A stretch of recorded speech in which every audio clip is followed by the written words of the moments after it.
3 శతాబ్దాల చరిత్ర కలిగిన గణపతి శివాలయం నేడు శిథిలావస్థకు చేరుకుంది. నిర్మల్ ప్రాంతాన్ని పాలించిన జలపతిరావు ఈ ఆలయాన్ని నిర్మించారు. ఎంతో చరిత్ర కలిగిన ఈ ఆలయం నేడు కళాహీనంగా మారింది. ప్రస్తుతం ఈ ఆలయాన్ని పట్టించుకునే వారే కరువయ్యారు. నిర్మల్లోనే గణపతి శివాలయంపై రాజ్ న్యూస్ ప్రత్యేక కథనం. ఈ ఆలయ నిర్మాణానికి ఓ బలమైన కారణముందని ఇక్కడి కథలు చెబుతున్నాయి. క్రీస్తు శకం 1741 నుంచి 1748 కాలంలో ఈ ఆలయాన్ని నిర్మించారు. నిర్మల్ ప్రాంతాన్ని పరిపాలించిన జలపతిరావు రాజుకు సంతానం లేకపోవటంతో ఖజానా చెరువు గట్టున ఉన్న ఓంకారేశ్వర స్వామికి మొక్కులు మొక్కుకున్నారు. ఓ రోజు రాత్రి జలపతిరావు కలలో స్వామివారు వచ్చి నీలా సంతానం కొరకు వచ్చే జంటల కోసం మందిరాన్ని నిర్మించాలని స్వామి కోరినట్లు కథలు చెబుతున్నాయి. స్వామివారి ఆజ్ఞతో ఆలయాన్ని నిర్మించిన కొద్ది రోజులకే జలపతిరావు కవల పిల్లలకు తండ్రయ్యాడు.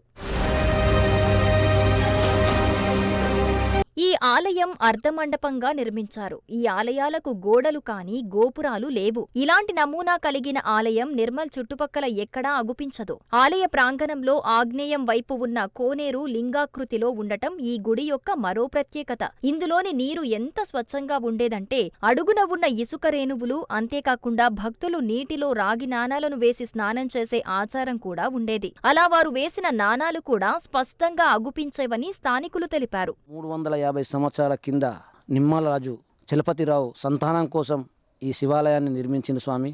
సంతానం లేని వారు ఇక్కడికి వచ్చి ఈ స్వామిని ప్రార్థిస్తే ధూపదీప నైవేద్యం పెడితే ఆ స్వామి ప్రసన్నమై వాళ్లకు పుత్ర సంతానం కానీ కలిగించేవాడు.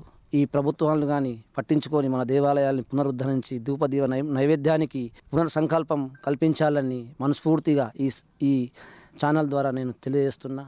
ఒకప్పుడు భక్తులతో ధూపదీప నైవేద్యాలతో భజన కీర్తనలతో అలలారిన ఈ ఆలయ ప్రాంగణం ఇప్పుడు అసాంఘిక కార్యకలాపాలకు నిలయంగా మారింది. 300 సంవత్సరాల క్రితం నిర్మించిన గణపతి శివాలయం ఇప్పుడు పూజలకు నోచుకోవటం లేదు. అసాంఘిక కార్యక్రమాలకు అడ్డాగా మారింది. ఇప్పుడు ఈ దేవాలయ భూములపై కబ్జారాయుళ్ల కన్ను పడింది. ఆలయ భూములను కబ్జా చేయాలని రియల్టర్లు చూస్తున్నారు. లింగాకృతిలో ఉండే కోనేరు, దాంతోపాటుగా ఇక్కడ ఈ యొక్క గుడికి చుట్టూరుగా కూడాను కందకం అనేది నిర్మాణం అనేది ఉంది. అది 2 అడుగుల వెడల్పు, 2 అడుగుల పొడవుతో, 2 అడుగుల ఎత్తుతోటి, లోతుతోటి ఆ యొక్క కందకం అనేది ఉంది. ఇప్పటికి కూడా మనం చూడొచ్చు. ఆ ఆలయానికి వచ్చే ప్రతి ఒక్కరు కూడా భక్తులు కానీ సాధారణ ప్రజా నుంచి రాజ్యాన్ని ఏలే రాజు వరకు కాళ్ళు కడిగి లోపలికి వచ్చే విధంగా ఇక్కడ ఈ వైపున ఈ చిన్న నీటి సదుపాయం కూడా మనం చూడొచ్చు. 3 శతాబ్దాల చరిత్ర కలిగిన ఆలయం నేడు శిథిలావస్థకు చేరుకుంది. ఇప్పటికైనా అధికారులు, ప్రజాప్రతినిధులు ఈ ఆలయంపై దృష్టి పెట్టి అభివృద్ధి చేయాలని స్థానికులు కోరుతున్నారు.